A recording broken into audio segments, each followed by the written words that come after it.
Welcome everyone to the Very Frequency channel. Tonight I'm going to be reading to you from The Secret Garden by Frances Hodgson Burnett. If you've missed any of the previous chapters of this amazing childhood favorite classic book, you can find them in our original playlist titled The Secret Garden.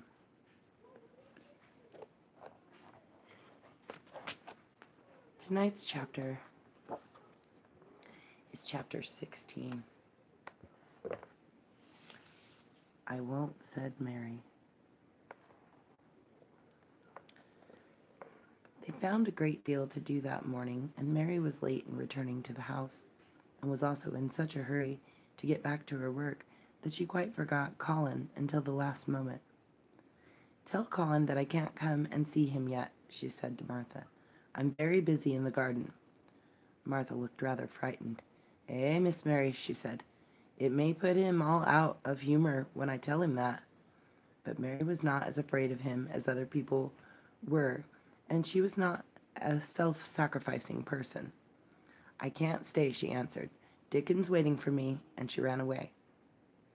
The afternoon was even lovelier and busier than the morning had been.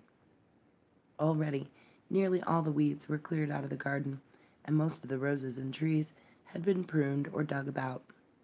Dickon had brought a spade of his own, and he had taught Mary to use all her tools, so that by this time it was plain that though the lovely wild place was not likely to become a gardener's garden, it would be a wilderness of growing things before springtime was over. There'll be apple blossoms and cherry blossoms overhead, Dickon said, working away with all his might. And there'll be peach and plum trees in bloom against the walls, and the grass will be a carpet of flowers. The little fox and the rook were as happy and busy as they were, and the robin and his mate flew backward and forward like tiny streaks of lightning. Sometimes the rook flapped his black wings and soared away over the treetops in the park. Each time he came back and perched near Dickon and cawed several times as if he were relating his adventures. And Dickon talked to him just as he had talked to the robin. Once when Dickon was so busy that he did not answer him at first, Soot flew onto his shoulders and gently tweaked his ear with his large beak. When Mary wanted to rest a little, Dickon sat down with her under a tree, and once he took his pipe out of his pocket and played the soft, strange little notes, and two squirrels appeared on the wall and looked and listened.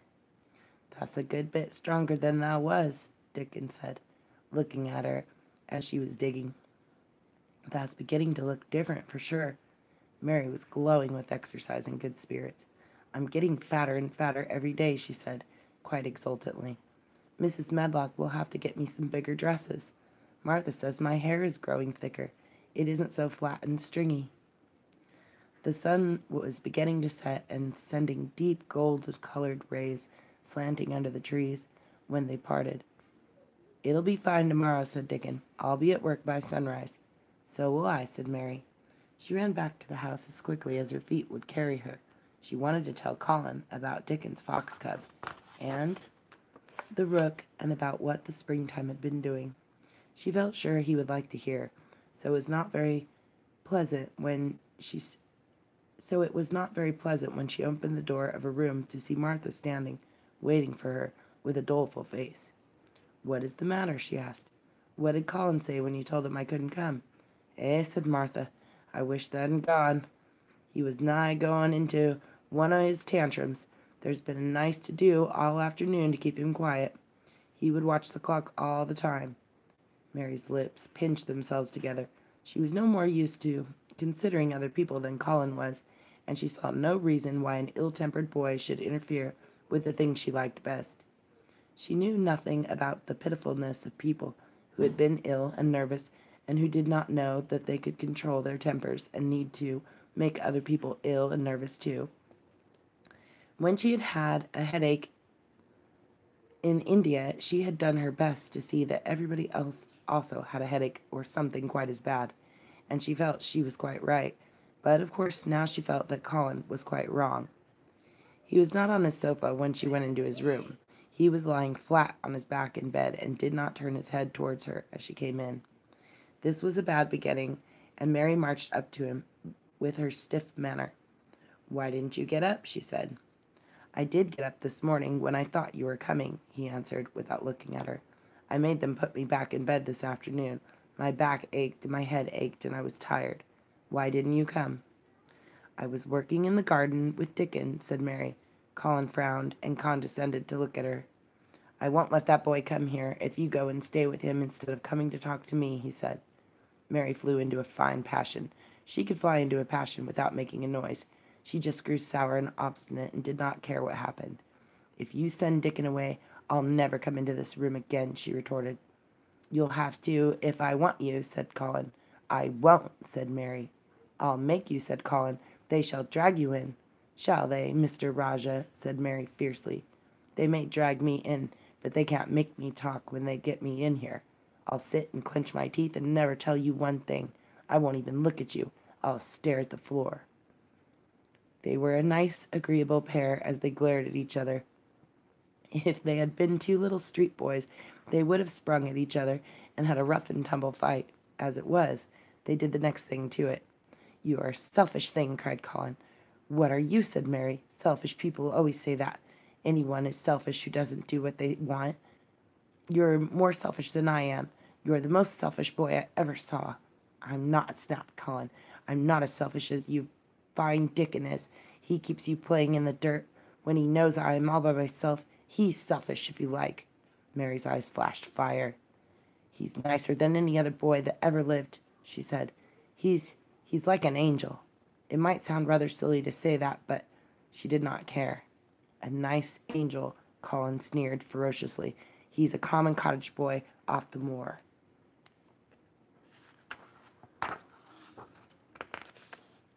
"He's better than a common Rajah," retorted Mary. "He's 1,000 times better."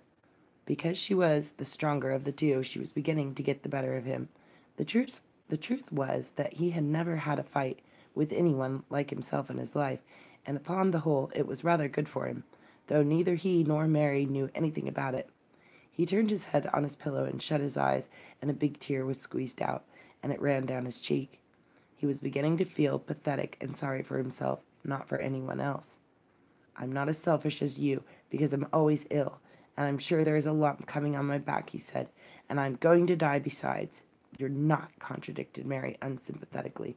He opened his eyes quite wide with indignation. He had never heard such a thing said before. He was at once furious and slightly pleased.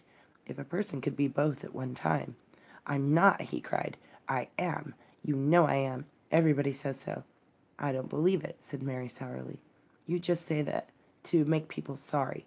I believe you're proud of it. I don't believe it. If you were a nice boy, it might be true, but you're too nasty." In spite of his invalid back, Colin sat up in bed in quite a healthy rage.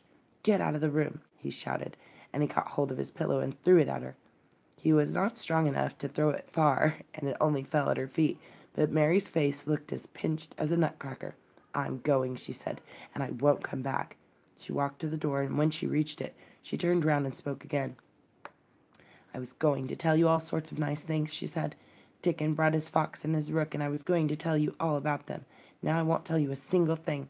She marched out of the door and closed it behind her, and there, to her great astonishment, she found the trained nurse standing, as if she had been listening, and, more amazed still, she was laughing.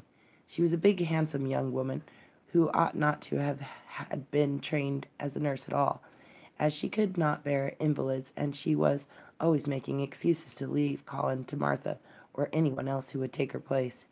Mary had never liked her, and she simply stood and gazed up at her as she stood giggling into her handkerchief. "What are you laughing at?" she asked. "At you two young ones," said the nurse. "It's the best thing that could have happened to the sickly, pampered thing to have someone to stand up to him that's as spoiled as himself," and she laughed into her handkerchief again. "If he'd had a young vixen of a sister to fight with, it would have been the saving of him. Is he going to die?" "I don't know, and I don't care," said the nurse. "Hysterics and temper are half what ails him." "What are hysterics?" asked Mary. "You'll find out if you work him into a tantrum after this. But at any rate, you've given him something to have hysterics about, and I'm glad of it." Mary went back to her room, not feeling at all as if she had felt when she had come in the garden. She was cross and disappointed, but not at all sorry for Colin. She had looked forward to telling him a great many things, and she had meant to try to make up her mind whether it would be safe to trust him with the great secret she had been beginning to think it would be. But now she had changed her mind entirely. She would never tell him, and he could stay in his room and never get any fresh air and die if he liked. It would serve him right. She felt so sour and unrelenting that for a few minutes she almost forgot about Dickon and the green veil creeping over the world and the soft wind blowing down from the moor. Martha was waiting for her, and the trouble in her face had been temporarily replaced by interest and curiosity. There was a wooden box on the table, and its cover had been removed and revealed that it was full of neat packages. "Mr. Craven sent it to you," said Martha. "It looks as if it had picture books in it." Mary remembered what he had asked her the day she had gone to his room. "Do you want anything? Dolls, toys, books?" She opened the package, wondering if he had sent a doll, and also wondering what she would do with it if he had. But he had not sent one. There were several beautiful books such as Colin had, and 2 of them were about gardens, and were full of pictures. There were 2 or 3 games, and there was a beautiful little writing case with a gold monogram on it, and a gold pen and inkstand. Everything was so nice that her pleasure began to crowd her anger out of her mind. She had not expected him to remember her at all, and her hard little heart grew quite warm. "I can write better than I can print," she said, "and the first thing I shall write with the pen will be a letter to tell him I am much obliged." If she had been friends with Colin, she would have run to show him her presents at once, and they would have looked at the pictures and read some of the gardening books and perhaps tried playing the games, and he would have enjoyed himself so much he would never once have thought he was going to die, or have put his hand on his spine to see if there was a lump coming. He had a way of doing that which she could not bear. It gave her an uncomfortable, frightening feeling, because he always looked so frightened himself. He said that if he felt even quite a little lump some day, he should know his hunch had begun to grow. Something he had heard Mrs. Medlock whispering to the nurse had given him the idea, and he had thought it over in secret until it was quite firmly fixed in his mind. Mrs. Medlock had said his father's back had begun to show its crookedness in that way when he was a child. He had never told anyone but Mary that most of his tantrums, as they called them, grew out of his hysterical hidden fear. Mary had been sorry for him when he had told her. He always began to think about it when he was cross or tired, she said to herself, and he had been cross today. Perhaps he had been thinking about it all afternoon. She stood still, looking down at the carpet and thinking. "I said I would never go back again," she hesitated, knitting her brows. "But perhaps, just perhaps, I will go and see. If he wants me in the morning, perhaps he'll try to throw his pillow at me again, but I think I'll go."